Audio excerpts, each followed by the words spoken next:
इस आरोप के कारण उनका सम्मान टूटा है। या तो सम्मान पूर्वक जीने का अधिकार दीजिए, अन्यथा मृत्यु दंड दीजिए। अधिकार तो ईश्वर देता है, मनुष्य तो केवल उसे स्वीकार करते हैं।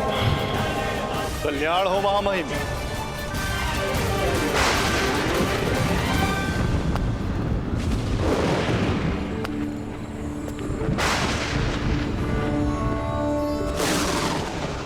प्राणीपत महामुनि। कल्याण हो। आप किस चिंता में पड़ गए? मनुष्य के जीवन को सरल बनाने के लिए जो व्यवस्थाएं निर्मित की जाती हैं, उनके भंग हो जाने की चिंता। इसका प्रथम चिन्ह मैंने राज्यसभा में देखा है। आज एक सूत का बालक भरी सभा में यह कहकर चला गया कि उसके साथ अन्याय हुआ है। अगर ये वास्तव में सत्य है तो ये व्यवस्था अनुचित है, क्षत्रियों का व्यवहार अनुचित है। राजा पर प्रजा का विश्वास उठ जाए, रक्षक पर प्रजा संदेह करने लगे, प्रजा असंतुष्ट हो तो उससे विद्रोह जन्म लेता है। क्या नीच वर्ण के मनुष्य को सम्मान और न्याय का अधिकार नहीं? नहीं महामुनि, ऐसा कदापि नहीं। सम्मान और अधिकार, इन दोनों में किस प्रकार भेद हो सकता है? सभी तो परमात्मा के अंग हैं। किंतु व्यवस्था ऐसी हो गई है कि नीच वर्ण के मनुष्य का दमन और शोषण होता है। किंतु प्रत्येक मनुष्य को शस्त्र उठाने का अधिकार भी तो नहीं दिया जा सकता। अंकुश से अनुशासन रहता है और अनुशासन से न्याय। यथार्थ कह रहे हैं आप, किंतु शस्त्र धारण करने वाला अपनी बुद्धि, विवेक और ज्ञान का त्याग कर रहा है, ये भी तो सत्य है। अर्थात एक उत्तम व्यवस्था शोषण का कारण बनती जा रही है। और एक बात स्मरण रहे महामहिम, सतयुग समय का प्रथम खंड था। तब मनुष्य समाज में गुण अधिक थे, इसलिए वर्ण व्यवस्था मनुष्य के मूल्य और सम्मान का आधार नहीं था।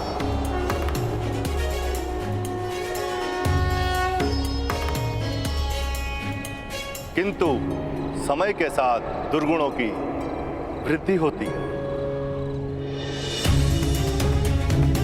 त्रेता में ज्ञान समाज के छोटे भाग में सीमित हो गया। द्वापर में सामर्थ्य इसी प्रकार क्षत्रियों तक सीमित हो गया।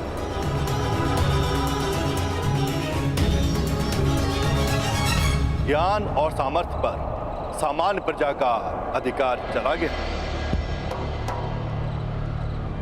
इसी कारण से आने वाले कलयुग में यही व्यवस्था दमन और शोषण का कारण बनी। और जब दमन होता है तो विद्रोह भी होता ही है। तो फिर आप ही बताइए महामुनि, ऐसी स्थिति में क्या उचित होगा?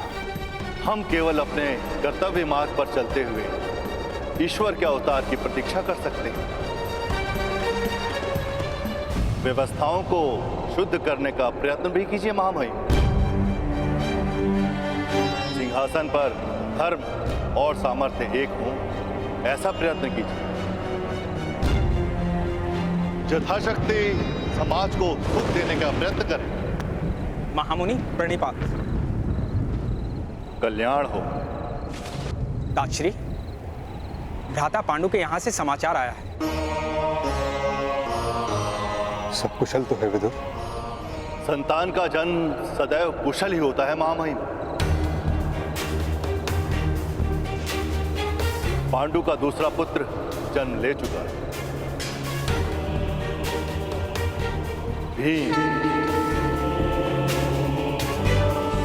महामुनि, धृतराष्ट्र को पुत्र का सुख कब प्राप्त होगा? पुत्र का सुख तो शीघ्र ही प्राप्त हो।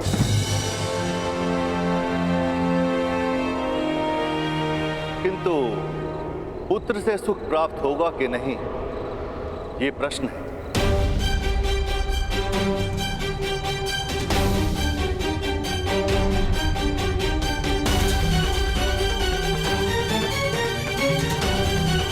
कल्याण हो।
कुछ नहीं होने दूंगी मैं पुत्र।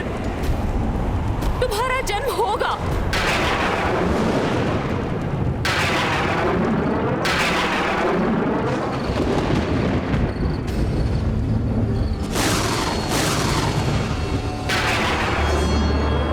ये क्या अमंगल संदेश है ताक्षी?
पवन इतनी गति से क्यों चल रही है? ये ध्वनियां क्या हो रहा है ये?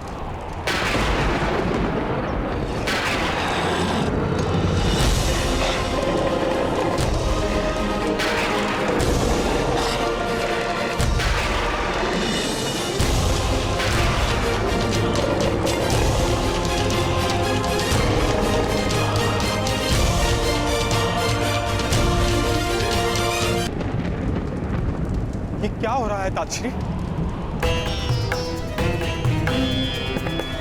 पुत्र का सुख तो शीघ्र ही प्राप्त हो, किंतु पुत्र से सुख प्राप्त होगा कि नहीं, ये प्रश्न है।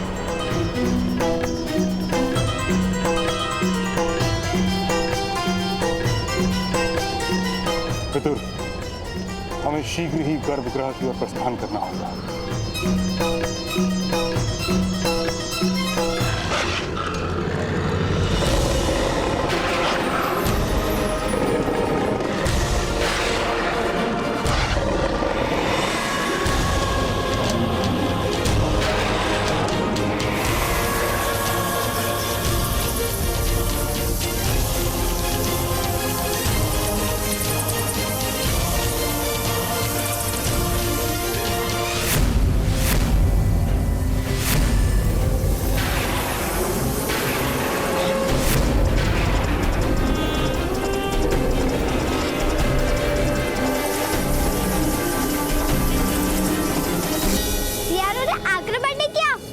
आश्चर्य है।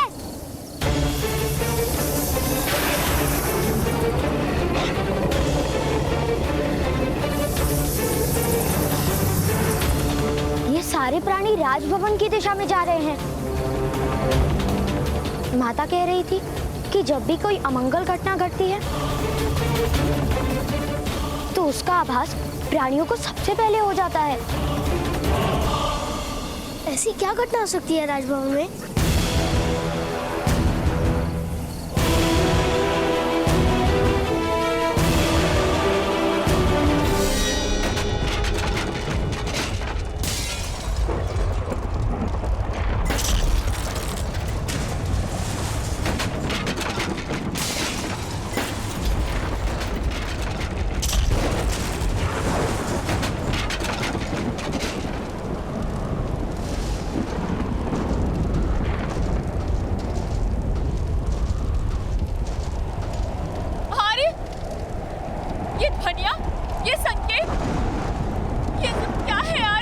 पांडु के दूसरे पुत्र के जन्म का संकेत है गांधारी। पुत्र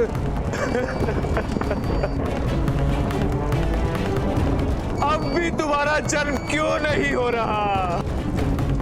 शास्त्र कहते हैं जब भी एक महान शत्रु का जन्म होता है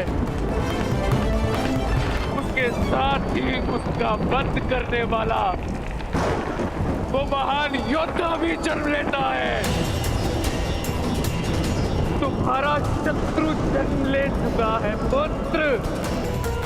पांडु का दूसरा पुत्र भी जन्म ले चुका है। अब तुम्हारे जन्म का समय है वत्स। मेरी सभी आशाएं तुमसे जुड़ी है। जन्म लेकर अपने पिता के अशांत हृदय को शांत करो पुत्र। जन्म लो, जन्म लो पुत्र, जन्म लो पुत्र।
पुत्र।